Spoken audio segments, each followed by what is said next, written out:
முதல் திருமணத்தை மறைத்து இரண்டாவது திருமணம் செய்தால் 10 ஆண்டுகள் சிறை தண்டனை, அரசு வேலை கிடைக்காது, தேர்தலில் போட்டியிட முடியாது என்கிற அசாம் அரசின் புதிய சட்டம் குறித்து பெரம்பலூர் பகுதி மக்கள் தெரிவித்த கருத்துக்களை நாம் பார்க்கலாம்.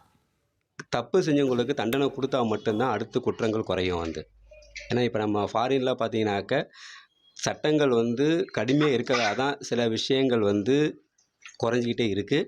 ப்ளஸ் அவங்களுடைய வளர்ச்சி எங்கேயோ போயிட்டுருக்கு. ஒரு மனைவி இருக்கும்போதே இரண்டாம் திருமணம் செய்து கொண்டால் அந்த முதல் மனைவியின் நிலை என்பதை நாம் நினைத்து பார்க்க வேண்டும். இவருடைய வேலைவாய்ப்பு இவருடையது நினைக்கும் போது அந்த முதல் மனைவியின் நிலை என்ன, அவருடைய வாழ்வாதாரம் என்ன ஆகும், அவர் குடும்பத்தை எப்படி காப்பாற்றுவார் என்பதையெல்லாம் சிந்தித்து பார்க்க வேண்டும். அதனால் சிறை தண்டனை வழங்குவதோ அல்லது வேலைவாய்ப்பை மறுப்பதோ தவறு இல்லை. நாட்டில் எவ்வளவோ பிரச்சனை இருக்குது, எவ்வளவோ பிரச்சனைகளில் இந்த அளவுக்கு இந்த குற்றத்துக்கு கொடுக்கக்கூடிய தண்டனை ரொம்ப அதிகம்தான். மற்றபடி இன்னொன்று சொல்லணும்னா, முதல் திருமணம் ஊரறிய செஞ்சிடுறாங்க, ரெண்டாவது திருமணத்தை அவன் இல்லீகலாக தான் செய்வான்.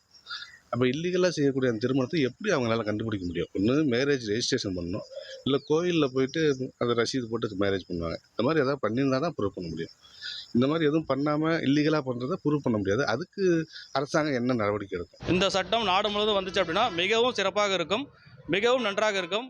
இது அனைவரும் அனைத்து மாநிலங்களும் ஒன்றுபட்டு செயல்படுவது என்னோட கருத்தாக நான் கருதுகிறேன்.